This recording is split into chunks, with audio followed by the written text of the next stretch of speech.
Bismillahirrahmanirrahim. Assalamualaikum warahmatullahi wabarakatuh. Perkenalkan saya Kohar Kusenda. Saat ini akan menyampaikan materi terkait dengan sediaan obat bentuk larutan pada mata pelajaran pelayanan farmasi kelas 11 farmasi di SMK Negeri Bantar Kalong.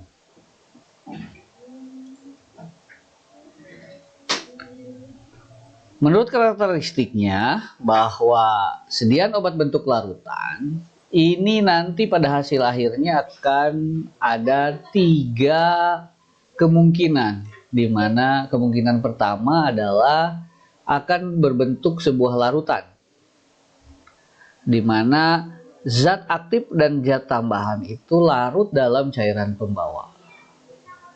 Yang kedua, mungkin saja terbentuk sebuah suspensi, di mana zat aktif itu tidak larut, tetapi didispersikan secara merata pada sediaan atau pada sediaan bentuk larutan ini.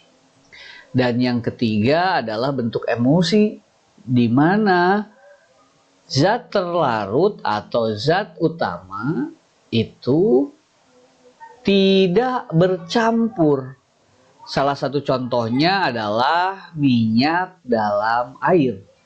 Tetapi dengan cara dan tahapan-tahapan tertentu nanti ini akan bisa seolah-olah bercampur atau diemulsikan dengan menggunakan emulsifying atau zat pengemulsi.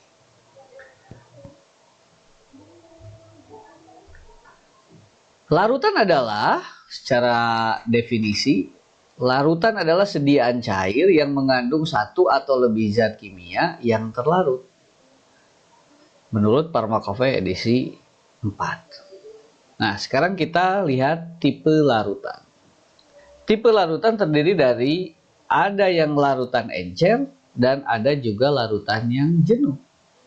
Larutan encer adalah larutan di mana memiliki atau melarutkan sedikit zat terlarut.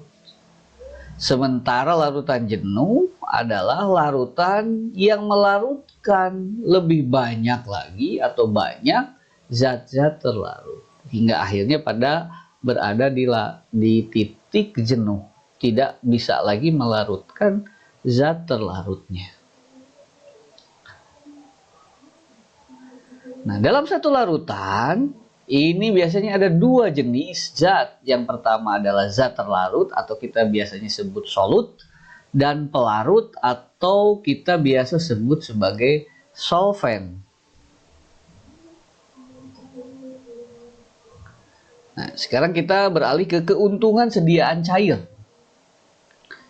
Nah, keuntungan sediaan cair ini salah satunya adalah mudah untuk ditelan. Sediaan cair untuk obat yang diminum ini lebih mudah ditelan dibanding dengan sediaan lain, misal tablet atau kapsul, maka sediaan cair akan mudah untuk ditelan oleh pasien. Yang kedua kaitannya dengan farmakokinetik, di mana absorpsinya ini lebih cepat dibanding dengan bentuk sediaan yang lain. Nah, sementara kalau kekurangan dari sediaan ini adalah di mana stabilitasnya kalau sudah dibuka misalkan sediaannya, maka tidak bisa bertahan sampai lama. Kemudian rasa dan bau ini susah ditutupi. Tidak halnya seperti kapsul, rasa dan bau sediaan bisa ditutupi oleh cangkang kapsul. Tetapi kalau bentuk larutan ini susah untuk dihilangkan rasa dan bau yang tidak enak.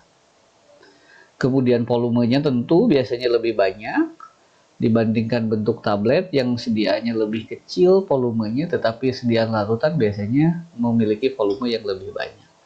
Kemudian menggunakan alat takar. Nah, ini lebih berabe lagi dibanding dengan sediaan tablet atau kapsul contohnya.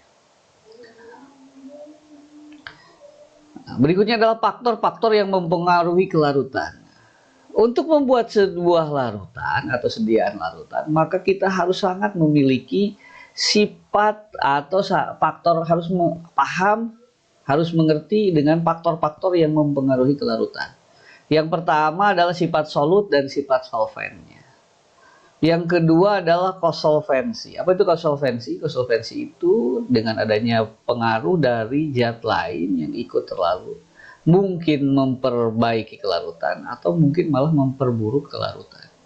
Kelarutan dari zatnya itu sendiri itu sangat berpengaruh.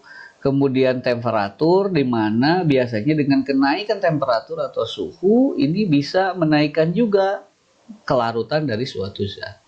Salting in atau salting out. Nah, salting out biasanya ada zat lain yang dapat membuat zat utamanya menjadi sukar larut. Sementara salting in membuat zat utamanya menjadi lebih larut.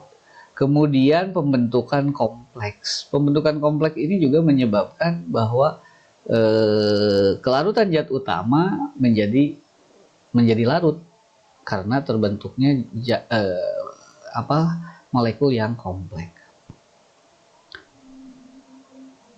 Sekarang jenis-jenis obat bentuk larutan. Yang pertama adalah larutan oral dan yang kedua adalah larutan obat topikal. Larutan obat oral diantaranya potio, obat minum. Orang di pasaran biasanya menyebutnya adalah sirup. Ada juga litus oris atau obat oles bibir. Dan yang kedua adalah larutan topikal, di mana obatnya digunakan untuk bagian luar badan. Misalkan gargarisma, ini untuk saluran topikal di mukosa mulut. Kemudian lotion, dan masih banyak lagi yang lainnya sediaan-sediaan larutan yang dipergunakan atau diperuntukkan untuk sediaan topikal. Nah, bentuk sediaan larutan, gargarisma, litus oris, losio, kemudian kolirium. Kolirium itu obat cuci mata. Gutai optalmise, gutai nasal, tetes mata, tetes hidung, gutai oris, tetes telinga. Kemudian inhalasi, biasanya berbentuk aerosol, disemprotkan dengan menggunakan tekanan. Ada juga lapemen, douche, atau epitema, atau dengan kata lain obat pompa atau obat kompres. Untuk di bagian satu ini saya rasa cukup sampai di sini. Nanti di bagian 2 akan disambung dengan bagaimana cara membuat sediaan larutan berikut teknis pembuatan sediaan larutan. Itu saja untuk di pertemuan kali ini. Terima kasih. Assalamualaikum warahmatullahi wabarakatuh.